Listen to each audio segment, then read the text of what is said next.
Hey, thanks for joining me. Let's look at Mark Millar and Steve McNiven's Nemesis. Um, Trying to remember if I've reviewed anything written by Mark Millar yet. Um, this is a guy for me. He just kind of came out of nowhere. I want to say, didn't he write Authority? I should have done my research first. Because I was going to say Grant Morrison did Authority, but didn't Mark Millar as well? But anyway, I ended up reading a lot of his stuff and enjoying a lot of it. He did the Old Man Logan, and he had, Kick-Ass, and what was that title? Superior, and Wanted. He had this whole slew of books coming out, and I kind of go back and forth on kind of how I feel about the guy. Well, it's more of like how I like the guy, but his work sometimes, to me, gets kind of cliche and old. Let me explain. Mark Millar seems like a guy who loves comics, and I believe that through and through. He loves the medium. He has a great time doing it. He's had lots of success, and there's been a couple movies made. There was a Wanted movie, which is kind of a good movie. I like it. There was the first Kick-Ass movie, which was, as I understand, was a big success, and I enjoyed that. Never did see the second one. There was God, I'm sorry, I'm confusing the works. I'm trying to remember who created what. Jupiter's Legacy? I keep going, is that Mark Millar or Grant Morrison? I want to say it's Millar. And Jupiter's Legacy had like a season on Netflix and died a very quick death. So, his pushing into Hollywood has had basically, I would say at best, mixed results. But what I like is that Mark Millar wrote for some of the big companies and then just decided to do nothing but make his own creator-owned stuff. Kind of like the Image guys did. They're like, you know what? I'm in a position to where my name and my work sells enough that I don't have to write X-Men or Batman. I can do my own thing and reap all the profits and create something new. So I respect the hell out of them for doing that. That is fantastic. My only problem is that so much of Millar's work, to me, has this dark, spiteful, hateful vibe in terms of who all the characters are. So many of the works feel like it's just like we're going to observe just the worst elements of humanity, where everyone revels with zero conscience or soul or heart in doing the most evil, screwed up things we can find out, and no one can stop them. And it's just inevitable that the horribleness of humanity and the choices a person can make, we're just reveling in the over-the-top insanity of it all. I hope that makes sense.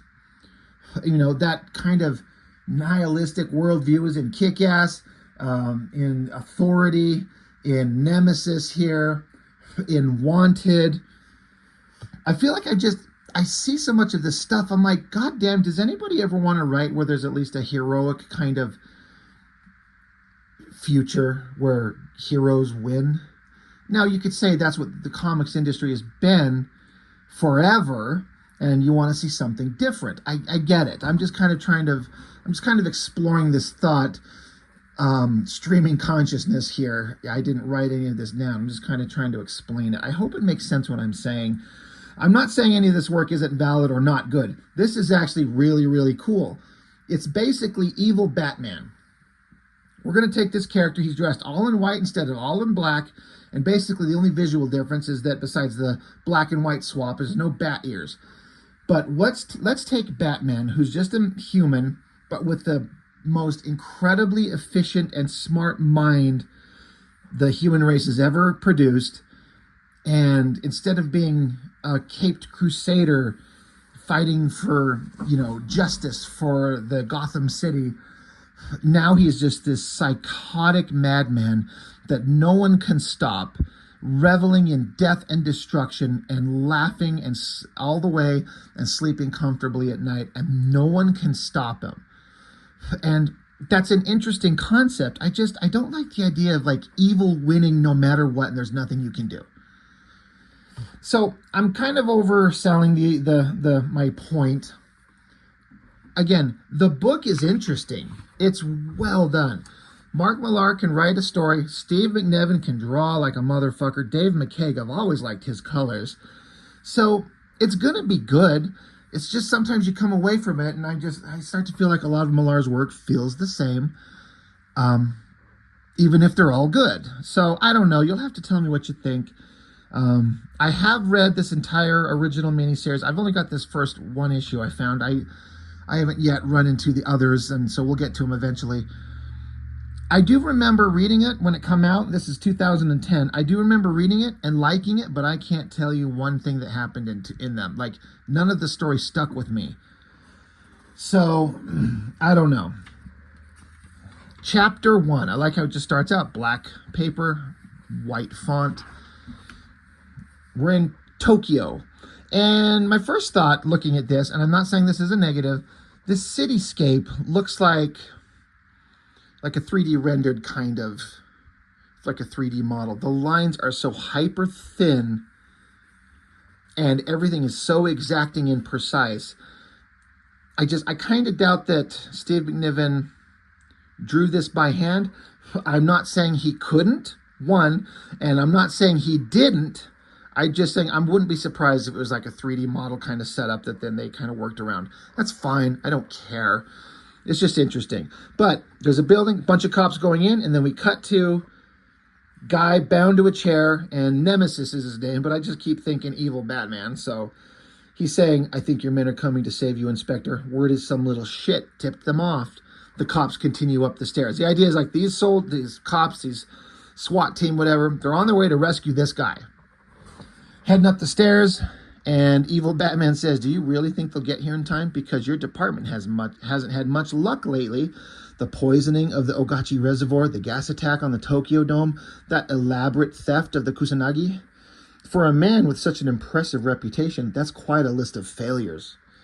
So again, this bad guy who's just so dominating over everyone and everything, and he's just loving being evil. You know, no conscience, no empathy, no morality. And that's an interesting place to start with a villain. But he's the star of the book. I guess that's the problem. If this was the villain and then you had like a heroic star and had them facing off, I don't know. I guess I'd be a little bit more interested. Again, I don't remember what happens, so I've only got this one issue that I've refreshed my memory with having read it here. But the cops kick the doors open. Boom. And evil Batman says, well, I promised you you'd die at 10:35, but it looks like they've made it just in time. But then you see what the cops are looking at. Some kind of room filled with dynamite and fuel containers, explosives. And evil Batman says, sadly, of course, they're almost 2 miles away, stupid little pricks. You'd think they'd check their sources. Boom, building explodes, falls on its side, smashes everything. So it's kind of that scene from the Dark Knight movie where, you know, Joker took the girl hostage in Harvey Dent and gave him the wrong addresses, you know, thinking Batman's going to go save Rachel, and Batman ends up with Harvey Dent. Kind of the same-ish thing. He's like, yeah, somebody tipped him off, but they went to the wrong place. So all those cops died. So this police chief here in Tokyo, where they're, you bastard. And evil Batman said, oh, please, there's no need for any name calling. The truth is, I'm quite impressed. You did much better than my last three police chiefs. The police chief here says, then at least have the decency to end my shame. And evil Batman says, all in a good time, sir. I said 10:35 on that card that I sent, and the train doesn't come for another 20 seconds. The guy's like, train? What train? Oh, my God. So he's on train tracks. And evil Batman says, backs against the wall, gentlemen, please. And so the police chief, you son of a bitch, you evil little cock, and then splattered. Guts all over the train, brains, ears, fingers, teeth. Just obliterates the guy because the train just slammed into him. All well drawn, obviously. The train continues. So Nemesis, or evil Batman's henchman, is like hilarious. I love it when they get their last words interrupted. And Nemesis says, oh, this isn't finished yet, my friends. There's still one final detail. That hotel we hit had a train line behind it. Don't you remember? The death toll can't be counted for another 8 seconds. And so the implication is that building collapsed onto the train tracks, and now that train that was here comes off and rockets onto the ground, and everyone in the trains die. So, giant explosion. Nemesis says, round of applause, please. Bad guys, the henchmen say, you're a genius, master. Everything worked out to the letter, as always. Where to now, sir? Who next shall have the honor of the world's only super criminal? And the guy says, America, I think. There's a policeman in Washington whom I've long admired as a worthy opponent. So, again, this guy that just revels in just death and murder on a grand scale, and he's super happy about it. Again, it's a good villain. It's just interesting that he's the star of the book. Meanwhile, cut to a bunch of thugs getting their brains blown out in like a convenience store. Blood everywhere. Again, this is very Mark Millar. Shocking, extreme violence. Blood and guts everywhere. The regular people just looking on in horror. And then somebody else standing there with like a smile like, haha, that was awesome. I'm so cool. So casual about the extreme violence that just happened. Like it feels kind of like a Paul Verhoeven RoboCop kind of vibe, where there's just such extreme, horrific acts going on, and it's just how the world is. That's just something kind of popped up in my mind as I was reading this. But he's like, hey, take it easy. Everything's fine. We'll head outside, and I've got a team of stress counselors on standby. And they're like, damn, boss, how'd you get in here? He's like, oh, these are a bunch of meth heads. It wasn't hard to sneak in here. Took them all out. So basically this guy's some kind of, I don't know if he's a police chief, high-ranking cop, very smart, very efficient, very awesome. Presumably the guy that evil Batman wants to come track down, because he's so good, and evil Batman wants an opponent, wants a nemesis to fight. So the other cops say, hey, are you familiar with the Nemesis situation? The guy's like the cop killer in Japan. The guy's like, well, not just Japan, murdered cops in Singapore, China, Hong Kong, North Korea. The Japanese attack took things to a whole new level. That's why we got worried when this arrived. It says Blake Morrow, March 12th at midnight, flatline still counts. I don't know what that means. Maybe that's something that's explained later. But Nemesis explained, evil Batman explained earlier, that he sends a card with information of this is what's going to happen. And now this guy, it's basically like a Joker's calling card. You've been targeted, so start thinking about what you're going to do. They're like, it's totally genuine. He targets a policeman, moves into town, selects a team from the local hoods, and the guy's like, hey, look, I know what he does. I've read the reports, but why is he going to focus on me? And, you know, these cops are like, look, you're everyone's favorite cop. You've got this great record. Crime is down 60%. This is the perfect this is the thing that this guy's looking for.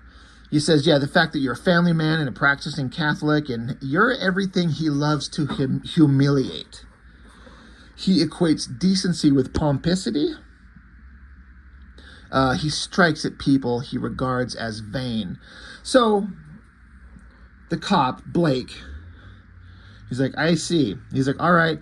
So he starts telling his team, hey, start working on this, start doing this, and would you call up my regular florist and order a large bunch of flowers to cheer up my wife? And the lady's like, well, why? What's wrong with your wife? He's like, I'm going to place her in protective custody. So the cop's like, if this Nemesis guy is coming for me, we can't take any chances. I'm going to put my wife in protective custody. We got to lock her away. Meanwhile, cut to Air Force One flying through the air, and the jet escorts, looks like kind of F-16s, getting blown up. They're exploding around him. People inside the plane are rocked to their feet, and outside on his bare feet on the wing of the plane, as you see up here in this panel, little white silhouette. Clearly, it's Nemesis. He's on the plane. Clearly, he blew up the jet somehow. They're There's somebody on the roof. I can hear him running around. One of the secret agent guys, Secret Service agents says, get the pilot and tell him to tilt the plane, rock the plane, do it now. Up at the front of it, at the cockpit, gun pointed at the pilots, and a voice say, don't even think about it, fuckhead. And there's evil Batman just machine gunning them through the glass into their brains. I'm like, where did evil Batman pack this giant gun? I guess he's just got, whatever, it's a comic book. Speaking of shit that doesn't make any sense and wouldn't happen in a comic book, I mean, this jet is flying at several hundred miles an hour to keep itself in the air. How is he just staying on it? How, again, you could come up with all kinds of technological or secret bullshit comic booky ways that this happens, but he shoots out the glass, or at least shoots them. But if he doesn't blow the glass out, how does he get into the plane? But he's instantly inside the plane. So it's almost magical shit happening. Now, I honestly don't know if that's what's going on. I don't think that is. I don't think the implication is anything except he's a super brilliant guy. But how do you get inside a plane? I don't know that you can open the doors from the outside from a plane that's in flight. So unless he shot out the windows, but now the plane's going down, it's auguring in, and now he's in control of the plane. He's flying the plane. And so the plane's coming down. And again, speaking of stuff that this is not how this would happen, it looks amazing for a comic book. I get it. I know it's a bullshit kind of complaint on my part. But if you got a plane come along and its wing clips a building, that wing is sheared off and that plane is going down. But it just keeps flying, and then he brings it down into a city street and just like belly flops it almost onto the ground, running over cars, over people, smashing everything. And again, it's visually exciting. It's visually stunning. It looks incredible. What a shocking, horrific way to introduce yourself to America. That's the implication. He's coming to America for the first time. You belly flop Air Force One onto a ground of a bunch of civilians and kill them all. But the only thing I'm like, thick city streets in a big urban area, you can't get a giant jumbo jet like this down onto the ground and not have its wingspan clipping everything and shearing them off. So this wouldn't work. That's what I'm sitting here thinking. He's on its landing gear. The instant you hit a car, the landing gear is going to fold up under it. The plane's going to roll, snap its wings off, and turn into a smoking fireball. But the idea is he wants to go into this tunnel. He's going to take the giant plane into this tunnel, just smashing and murdering everybody. So the plane goes into the tunnel, shears off the wings, giant explosion. So now the fuselage of the plane just continues on, and somehow it's not destroyed. And of course, somehow, some way, magically, there's a gas tank truck sitting right at the end, blocking the way. And of course, there's like some sweet little old woman carrying a baby. The plane hits the gas tanker, massive explosion. And then, of course, hours later, evil Batman's just right there. He got out. He survived somehow. Like, how was this ever explained? Or is it just, you're just supposed to go, he's so smart, he can just survive any bullshit, situation we put him in. Visually exciting, crazy as hell. Not going to deny that. But part of me who just looks at the practicality of some of this, I'm like, there's no way that you could kind of come up with a similar situation and just not put it in this scenario. Anyway, whatever. But so now Nemesis, he's sitting in a chair, he's got a camera on him, and he's breaking through all the news channels, and he's making an announcement, talking about how shit he's gonna do, and blah, oh, by the way, I have your president as my prisoner. That's the president of the United States, and psychotic, undefeatable, magical, evil Batman has him. To be continued. So, pretty awesome setup, but again, just the sheer death and destruction, reveling in the joy of slaughtering randos everywhere. I don't know. I feel like that kind of vibe permeates a lot of Mark Millar's work. But that being said, I like the guy. As I understand it, when he creates these books, Kick-Ass with John Romita and Superior he did, I think, with Lionel Yu, and I know I'm forgetting Wanted. It was that J.G. Jones did the art. As I understand, he's like, this is not my book, this is our book. And any financial success, including movies and related merchandise, we all share in.